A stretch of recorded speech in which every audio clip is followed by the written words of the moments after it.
ورحمۃ اللہ وبرکاتہ۔ وعلیکم السلام ورحمۃ اللہ وبرکاتہ۔ درود شریف پڑھیں۔ اللہم صلی علی اللہم صلی علی سیدنا محمد شفیعنا حبیبنا مولانا محمد بعد العلم والحلم والحکم وآلہ وصحبہ وبارک وسلم دائما۔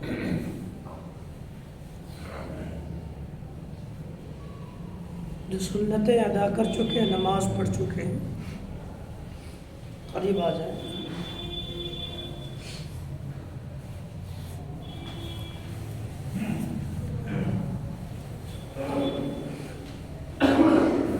جناب حضرت علامہ ابن سیرین رحمۃ اللہ تعالی علیہ بہت بڑے جید عالم محدث گزرے ہیں۔ وہ فرماتے ہیں ان ھذا العلم دین فانظروا عمن تأخذون دینکم۔ اس کا مطلب یہ کہ بے شک یہ قرآن و حدیث کا علم دین ہے۔ قرآن کا علم، حدیث کا علم، یہ دین ہے۔ ان ھذا العلم دین فانظروا، تو تم دیکھو، عمن تأخذون دینکم، کہ اپنا دین کس سے حاصل کر رہے۔ شاید کہ آپ پوری بات نہیں سمجھے ہوں گے۔ اس کا خلاصہ یہ ہے، قرآن کی تعلیم، حدیث کی تعلیم، شریعت مطہرہ کے دیگر مسائل، دین کا جاننا، دین کا علم حاصل کرنا ایک عظیم دولت و نعمت ہے۔ یہ ہر کسی سے نہیں لیا جاتا۔ فانظروا، تم غور کرو، دیکھو، امن تأخذون دینکم، اپنا دین کس سے لے رہے ہو، یعنی قرآن کس سے سیکھ رہے ہو، حدیث کس سے سیکھ رہے ہو، شریعت کا علم کس سے حاصل کر رہے ہو۔ ایک دیکھ سن کے لینا، ہر کسی سے دین نہیں سیکھنا۔ اس کا مطلب یہ ہے، قرآن و حدیث دین ہے تو دین ہر کسی سے سیکھا نہیں جاتا، بلکہ جو دین سکھانے پر ایماندار ہو، دین سکھانے کے معاملہ میں ایماندار ہو، اسی سے دین سیکھنا، ہر کسی سے دین نہیں سیکھنا۔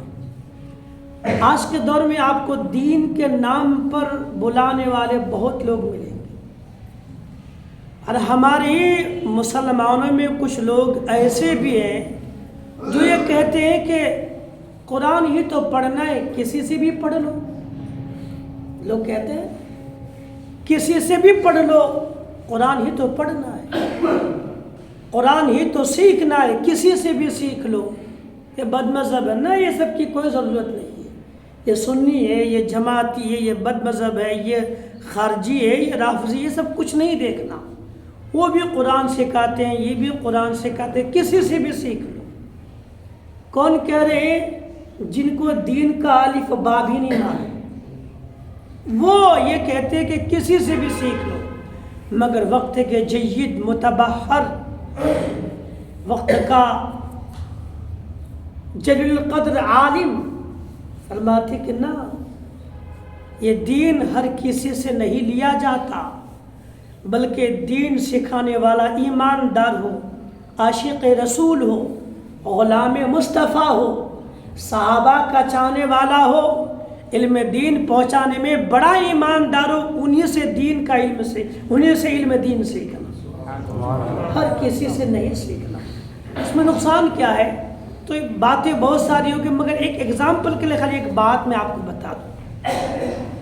آپ گھر میں 3 برتن لیں، ایک برتن میں دودھ رکھیں، ایک برتن میں پانی رکھیں، ایک برتن میں کھیر رکھیں، اس کو ڈھک دیں، پھر اس میں سے آپ نکالیں۔ تو ذرا بتائیے جس میں پانی ہے اس سے دودھ نکلے گا کہ کھیر نکلے گی؟ پانی والے برتن سے پانی ہی نکلے گا۔ جس برتن میں دودھ رکھے ہیں اس سے کبھی ایسا ہوگا کہ جس میں آپ دودھ رکھے وہاں سے پانی نکلے اور جس میں پانی رکھے اس سے دودھ نکلے؟ نہیں ہوگا نا۔ نہیں، جس برتن میں جو ہے اس سے وہی نکلے گا۔ علماء فرماتے ہیں یہ دل بھی برتن ہے، سینہ بھی برتن ہے، اس برتن میں جو ہوگا وہی نکلے گا۔ اس برتن میں اگر عشق مصطفیٰ ہے تو عشق ہی نکلے گا، اس برتن میں نبی کا پیار ہے تو پیار ہی نکلے گا، اس برتن میں اولیاء صحابہ کی محبت ہے تو محبت ہی نکلے گی۔ لیکن اس برتن میں جس کے اس برتن میں بغض صحابہ ہے وہ صحابہ کی دشمنی ہی نکلے گی۔ اس برتن میں جس کے اس برتن میں نبی کی عداوت ہے وہ عداوت ہی نکلے گی۔ جس کے اس برتن میں نبی کی گستاخی بھری ہے وہ گستاخی ہی نکلے گی۔ اس برتن میں جس نے نبی کا عشق رکھا، نبی کا پیار رکھا، نبی کا ادب رکھا ہے یہاں سے ادب ہی نکلے گا۔ لیکن جنہوں نے اپنے اس برتن میں نبی کا بغض رکھا، عناد رکھا، بے ادبی رکھی، اس کے اس برتن سے بے ادبی ہی نکلے گی۔ اب وہ جس کو دے رہا ہوگا نا تو جب اس کے برتن سے بے ادبی نکلے گی سامنے والوں کو بے ادبی ہی دے گا وہ۔ اب اس کے برتن میں اگر بغض بھرا ہے مصطفیٰ کا، اولیاء کا، صحابہ کا، سامنے والا لینے آئے گا تو پھر وہ یہاں سے پیار نہیں دے گا، اس لیے کہ ہے ہی نہیں، جو چیز یہاں پر ہے وہی چیز سامنے والے کو دے گا۔ اس لیے دیکھ لیں جس سے علم حاصل کرتے ہیں وہ نبی کا چاہنے والا ہے، عاشق مصطفیٰ ہے، نبی اور نبی کے صحابہ اولیاء کا ادب والا ہے، اسی سے دین سیکھے۔ بے ادب سے، گستاخ سے، بد مذہب سے اگر علم سیکھنے جائیں گے، دین سیکھنے جائیں گے، وہ اپنے سکھا جس کو سکھا رہا ہے اس کو یہاں سے ادب نہیں، وہ بے ادب ہی کا پاٹھ پڑھائے گا، اس لیے کہ اس کے اس برتن میں ادب نہیں بے ادبی بھری ہے۔ اسی لیے علماء فرماتے ہیں کہ جب بھی دین حاصل کرنا ہو دیکھ لینا کہ اس کے برتن سے مجھے محبت ملے گی، پیار ملے گا، ادب ملے گا، یا پھر معاذ اللہ اولیاء صحابہ نبی کی بے ادبی ملے گی۔ جب بندہ اس کے پاس بیٹھے گا بے ادبوں کے پاس تو پھر بے ادبی ہی کے پاٹھ پڑھائے گا وہ۔ اس لیے علماء فرماتے ہیں ہر کسی سے دین نہیں سیکھا جاتا، ورنہ نقصان کا نقصان اٹھانا پڑے گا، پھر بندہ لینے جائے گا کچھ اور ملے گا کچھ۔ اس لیے علماء فرماتے ہیں کہ دیکھ سن کر کے، جانچ پڑتال کر کے، دیکھ بھال کر کے اپنا کسی کو استاد بناؤ، ایسا نہ ہو کہ پھر اس کے پاس گئے تو پھر اسی کے ہو کر کے بے ادب ہو گئے۔ آج ہوتا کیوں ہے؟ جو جس کے پاس پڑھنے جاتا ہے وہ اس جیسا کیوں ہو جاتا ہے؟ اس لیے کہ اس کے برتن میں جو ہوتا ہے وہی سیکھنے والے کو دیا کرتا ہے، اور بندہ جب لیتا ہے تو اس جیسا ہو جاتا ہے۔ اس لیے یہ نہ کہے کل کہ قرآن ہی تو سیکھنا ہے کسی سے بھی سیکھ لو، یہ نہ کہے حدیث ہی تو پڑھنا ہے کسی سے بھی پڑھ لو، یہ نہیں کہنا اپنے بچوں کو پڑھانے کے لیے میں سپارہ پڑھنے جاتا ہے، اس میں اس کا دیکھنے کا کیا مطلب ہے؟ وہ بھی سپارہ پڑھائے گا یہ بھی پڑھائے گا، اس لیے کہیں بھی بھیج دو نہ۔ ہر کسی سے دین نہیں سیکھا جاتا، جو سنی ہو، صحیح العقیدہ ہو، اولیاء صحابہ انبیاء کا چاہنے والا ہو، انہیں کے پاس خود بھی علم دین سیکھے اور اپنے بچوں کو تعلیم کے لیے ایسوں کے پاس ہی بھیجے، تاکہ پھر بچہ بے ادب نہ ہو بلکہ جب وہاں سے آئے تو بزرگوں کا باادب بن کر کے دنیا میں چمکے۔ اللہ عمل کی توفیق عطا فرمائے۔ کبھی کوئی ایسا مل جائے تو ان کو سمجھائے گا نہیں بھی، ہر کسی سے نہیں لیا جاتا۔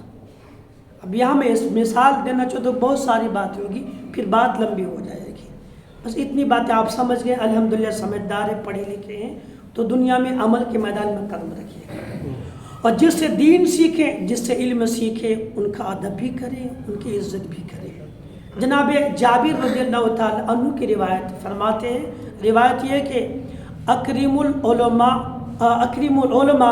فإنهم ورثة الانبیاء، اکریم العلماء فإنهم ورثة الأنبياء فمن أكرمهم فقد أكرم الله ورسوله. کہہ سبحان اللہ. یہ حدیث کے الفاظ ہیں. اس کا مطلب یہ ہے کہ اپنے علماء کی عزت کرو. اکریم العلماء، علماء کی عزت کرو. کیوں؟ فإنهم ورثة الأنبیاء، اس لیے کہ علماء نبیوں کے وارث ہیں. سبحان اللہ. ہے نا؟ علماء کی عزت کرو اس لیے کہ علماء انبیاء کے وارث ہیں. اور اگلا مفہوم ملاحظہ کریں کہ فمن اکرمہم، جس نے علماء کی عزت کی، فقط اکرم اللہ و رسولہ، بے شک اس نے اللہ اور اس کے رسول کی عزت کر لی. اس لیے ہر کسی کو استاد نہ بنائے، ورنہ پھر اس کی عزت کرنی پڑے گی. اور یاد رکھیں بے دینوں کا ادب کرنا بھی گناہ ہے، جائز نہیں. علماء فرماتے ہیں کہ جب کسی فاسق مولن کی عزت کی جاتی ہے، کسی فاسق مولن کی عزت کی جاتی ہے نا، تو عرش الہی کانپ اٹھتا ہے. اس لیے ہر کسی کو استاذ نہیں بنائے، دیکھ بھال کے بنائے. جب ان کی عزت کریں گے تو نقصان ہوگا. حضور کی ایک حدیث ہے مجھے یاد آ رہی ہے، جس کا مطلب یہ ہے کہ جس نے بد مذہب کی تعظیم کی، گویا اس نے دین کو ڈھا دیا. وہ الفاظ میرے ذہن میں نہیں آ رہے ابھی، پھر میں انشاءاللہ بتاؤں گا آپ کو.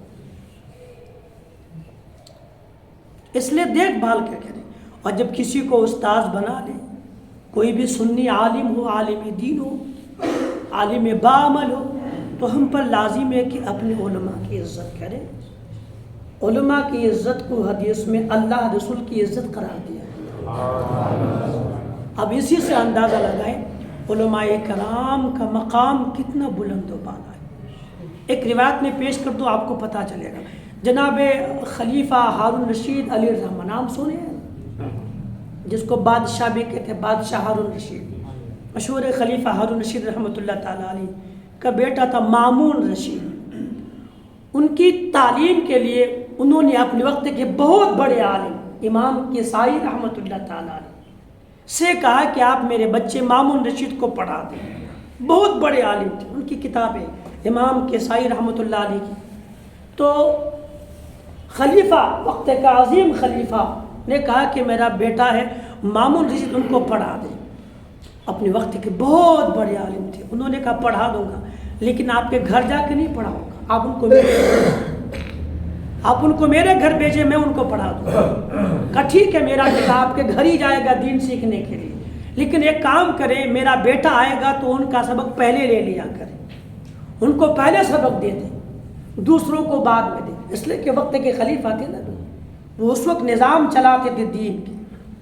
جو خدمت دین پر مامور تھے وہ دور دور تک دین کی تبلیغ کرتے تھے، حکومت کے ذریعے سے وہ دین پھیلایا کرتے تھے. وقت کے بادشاہ تھے. آپ کے گھر ہی میرا بیٹا جائے گا، لیکن تمام لڑکوں سے پہلے میرے بیٹوں کو سبق دے دیں. امام کسائی علیہ الرحمہ نے کہا نہیں، ایسا نہیں ہوگا، جو پہلے آئے گا سبق اسی کو پہلے دیا جائے گا. آپ بادشاہ ہیں، آپ کا بیٹا ہے، اپنی جگہ ہے، لیکن میرے یہاں جو پہلے آئے گا اسی کو پہلے سبق دیا جائے گا. تو بادشاہ نے کہا ٹھیک ہے، کوئی بات نہیں، ہے نا. وہ بادشاہ تھی، وقت کے خلیفہ تھی، لیکن بزرگوں کے ادب کیا کرتے تھے، اسلاف کے ادب کرتے تھے، اکابرین کے ادب کیا کرتے تھے، اللہ والوں کے آستانہ جات کے ادب کرتے تھے. اگر آج کوئی حاکم بن جائے تو پھر وہ تو نہیں کہے گا نا، وہ یہ ذہن مشکل سے ملے گا، ڈھونڈنا پڑے گا. آج کے زمانے کے حاکم عجیب محلے کا بڑا سرمایہ دار ہو تو امام کو جیب میں رکھنے کی بات کرتا ہے. تو محلے کا سرمایہ دار ہو تو امام کو جیب میں رکھنے کی بات کرتا ہے. وقت کا اگر حاکم ہوگا تو بھی سوچے گا کیا. آج کی تاریخ کی بات ہے. لیکن جناب ہارون رشید علیہ الرحمہ وقت کے خلیفہ ہونے کے ساتھ ساتھ علماء کے بارگاہ کا ادب کیا کرتے تھے، علماء کی بارگاہ کا ادب کرتے تھے. تو کہا ٹھیک ہے، میرا بیٹا جائے گا، آپ کی جیسی مرضی پڑھا دیں. مامون رشید آتے تھے، پڑھتے تھے. ایک بار خلیفہ کی سواری گزری امام کسائی علیہ الرحمہ کے دربار کے سامنے سے، ان کے گھر کے سامنے سے، تو کیا دیکھا کہ امام کسائی اپنے پیر کو دھو رہے ہیں، یعنی وضو کر رہے تھے، اپنے پاؤں کو دھو رہے ہیں، اور میرا بیٹا وقت کے خلیفہ کا بیٹا امام کسائی کے پیر کو دھونے کے لیے پانی ڈال رہے ہیں۔ اگر آج کو دیکھ لیتا تو سیدھا کہتا ہے، اے حضرت میں اپنے بچے کو پڑھنے بھیجتا، تمہارے پیر دھونے تھوڑے بھیجتا ہوں۔ آنکھیں لال پیلا کر لے گا انسان، لیکن خلیفہ نے کیا کیا؟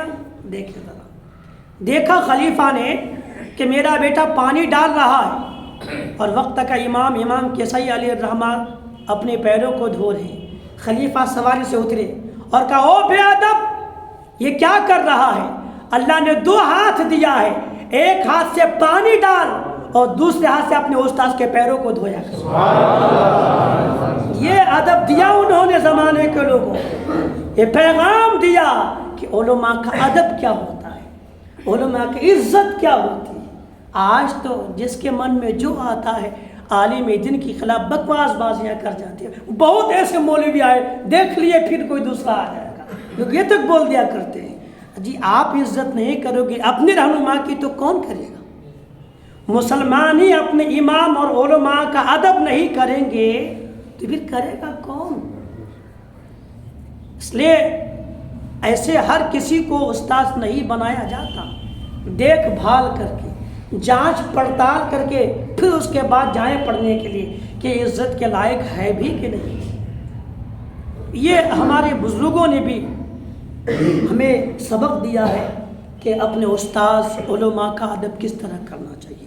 رب سے دعا ہے اللہ ہمیں عمل کی توفیق عطا کرے۔ یاد رکھیے ہمارے لیے صرف استاذ ہی کا ادب لازم نہیں، بلکہ ماں باپ کا بھی ادب لازم ہے، اپنے بڑوں کا بھی ادب لازم ہے۔ محلے میں کوئی بھی اپنے سے بڑا ہے، چچا ہے، تایا ہے، بڑے ابو ہیں، دادا ہے، نانا ہے، بڑے بھائی ہیں، باپ ہیں، ہم مسلمان کے لیے سب کا ادب لازم ہے، سب کا ادب کریں۔ ادب کرنے والا ہی خوش نصیب ہوتا ہے، بے ادب تو بد نصیب ہوا کرتا ہے۔ اللہ رب العالمین ہم سب کو عمل کی توفیق عطا فرمائے۔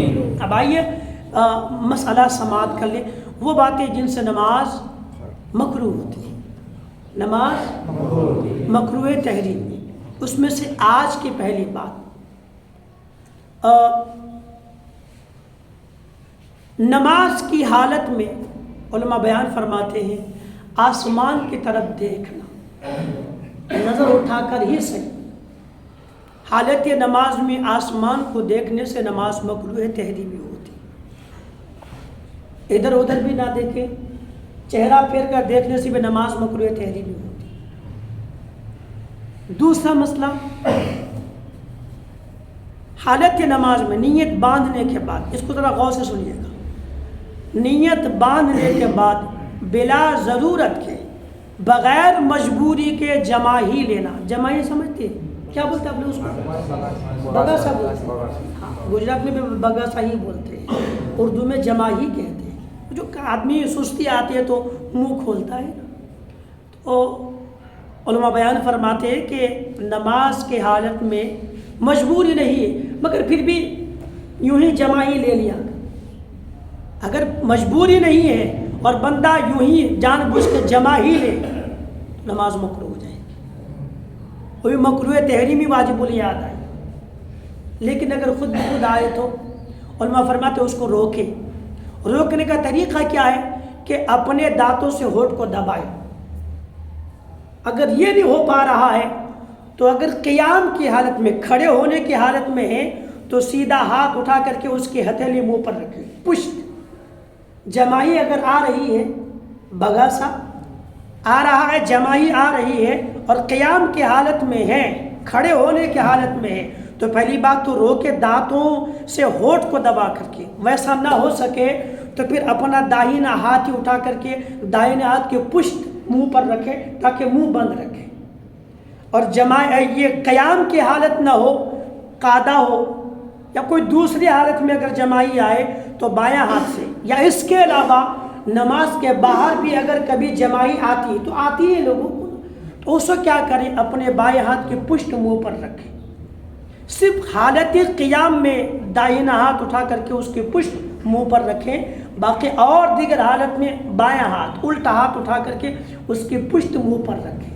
بہت لوگ غور کریں گے بیٹھے بیٹھے ہاں منہ کھول کے کرتے ہیں جمائی۔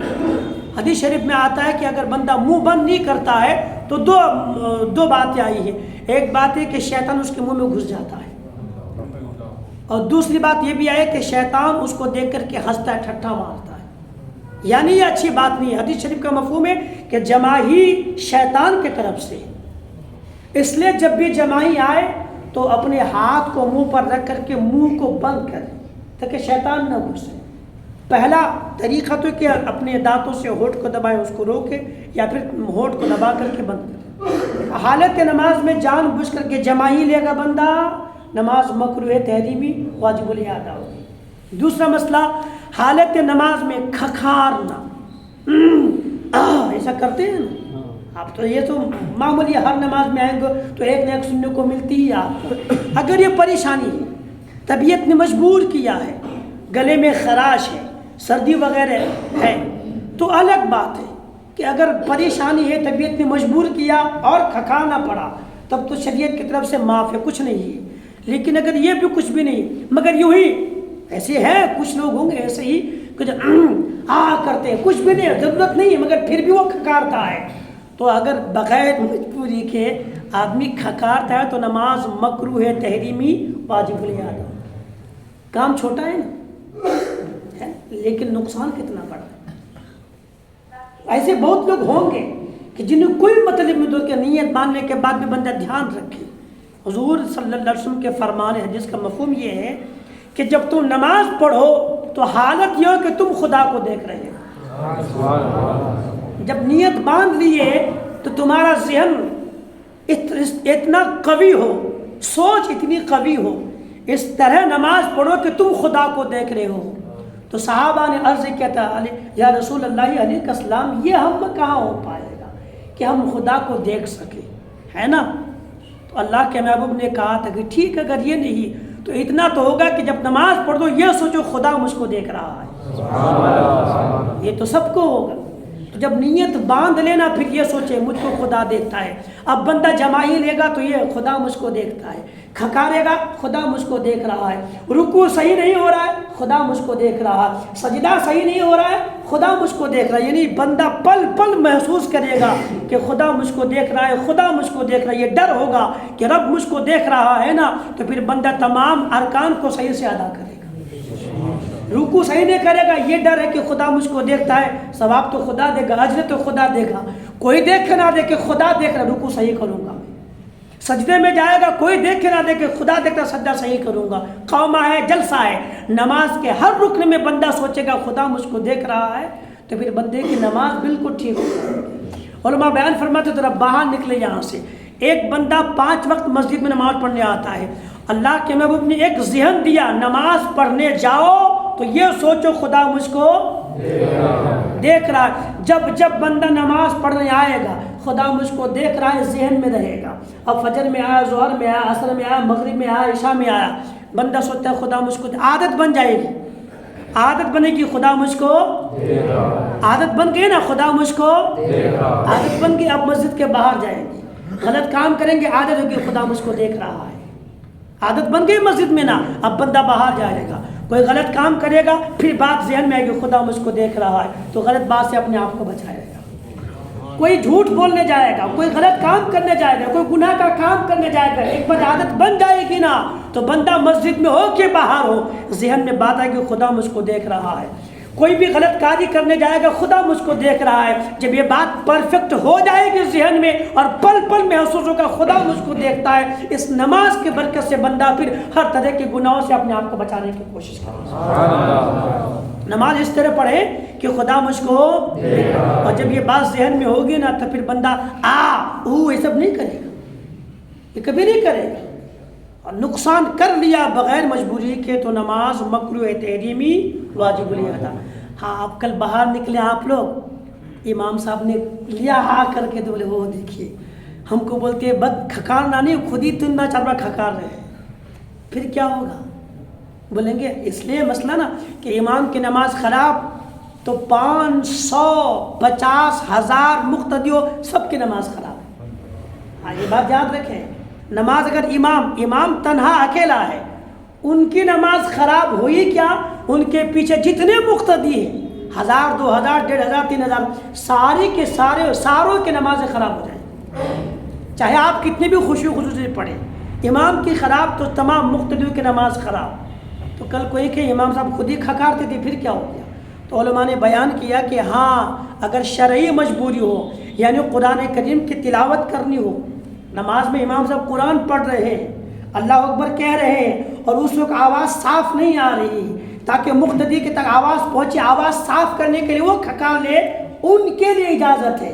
اس لیے کہ یہاں مجبوری ہے کہ اگر وہ کھکار کے آواز صاف نہ کرے گا، گلا صاف نہ کرے گا، تو قرآن سنائے گا کیسے، قرآن پڑھے گا کیسے؟ یہاں شرعی مجبوری ہے، اسی لیے یہاں کھکارنا رخصت ہے، یہاں نماز خراب ہے۔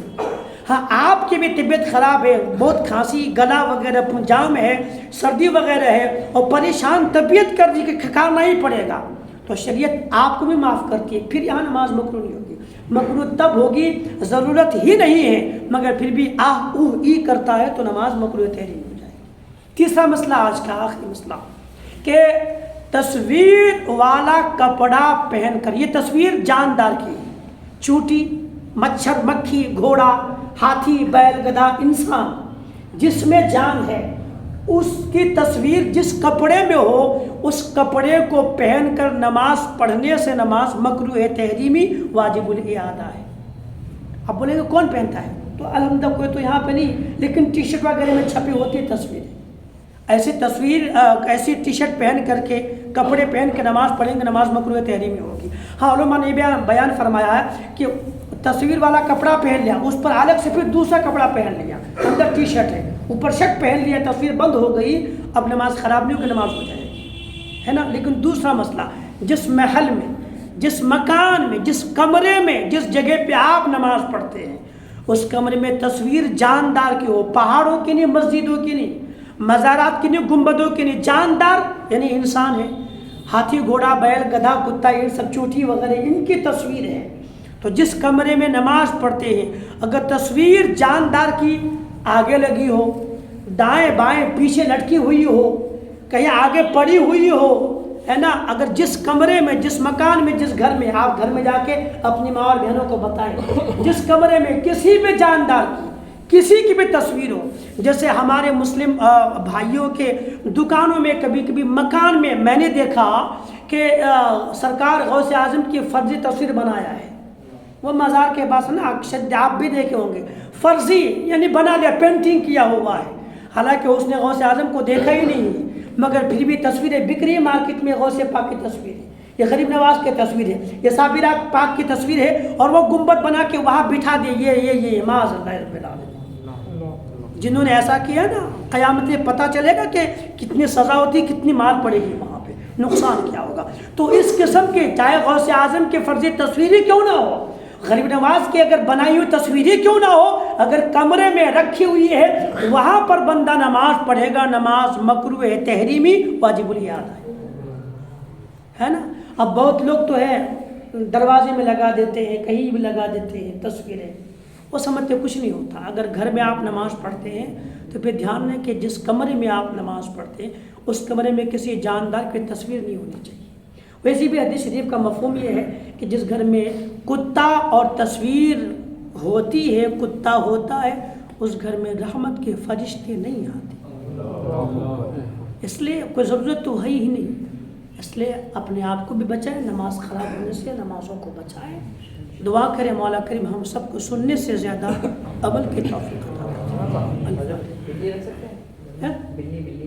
ہاں بلی کا کچھ نہیں، جب دو باتیں بتا دی، اب باقی دوسری بات کی گنجائش ہی نہیں ہے، بلی ہو، کبوتر ہو، طوطا مینا ہو، رکھ سکتے ہو۔ کھلونے کا کھلونا اگر بڑا ہو، اپنے دھیان میں نہیں ہو کہ سائڈ میں نہیں رکھو کمرے میں، اور کھلونا اگر جاندار ہے، تصویر والے وہی جاندار، کتا بلی وغیرہ وہ کھلونا ہے تو اس کو آپ کو ہٹانا پڑے گا، اس کا بھی وہی حکم ہے۔ علماء نے تو یہاں تک کہا ہے کہ بھئی بچوں کو ایسے کھلونے دلانا ہی نہیں چاہیے، جائز ہی نہیں۔ ایسے بچوں کو بڑے بڑے آپ کو ملیں گے نا، وہ شیر کا پتلا بنا ہوا ہے، بڑی بڑی بلی کا وہ سب لا کے بچوں کو لا کے شوق سے دیتے ہیں. ایسا کھلونا دیتے ہی کیوں؟ دینا ہی نہیں چاہیے. وہ بھی اگر رہیں گے تو حکم وہی جو تصویر کا حکم ہے وہ حکم اس کا بھی. اس لیے اپنے آپ کو بچائیں. حضرت یہ آپ نے بتایا کپڑوں پہ جو تصویر رہتی ہے, ہم نے سنا ہے کہ اس میں جو آنکھ اگر نہیں رہے تو وہ پہن سکتے ہیں, ایسا کچھ ہے؟ جی جیسے کپڑوں پہ جو تصویر بنی ہوئی ہے تو اس میں اگر آنکھ نہیں ہے, آنکھ بنی بھی نہیں ہونی چاہیے, آنکھ نہیں, پورا چہرہ کا حکم ہے. پورا ہی نہیں ہونا چاہیے, چہرہ نہیں ہونا چاہیے. اگر کسی نے چہرہ نکال کے پھینک دیا, یعنی اتنا حصہ, چہرہ کا مطلب پورا سر نہیں, یہ پیشانی سے لے کے ٹھوڑی کے نیچے تک ایک کان کے لحاظ سے وضو میں جتنا دھونا فرض ہے نا, چہرہ ہے وہ, اس کو نکال کے پھینک دیا, تصویر کا حکم ختم. پورا جسم نہیں ہے مگر یہ ہے تصویر کا حکم ہے. صرف آنکھ سے نہیں چلے گا ہے نا, یہ پورا یہ سب نکال کے منہ وغیرہ جو بھی اس کو نکال کے پھینک دے اس میں, تو پھر تصویر کا حکم نہیں لگے گا. ٹھیک, الفاتحہ.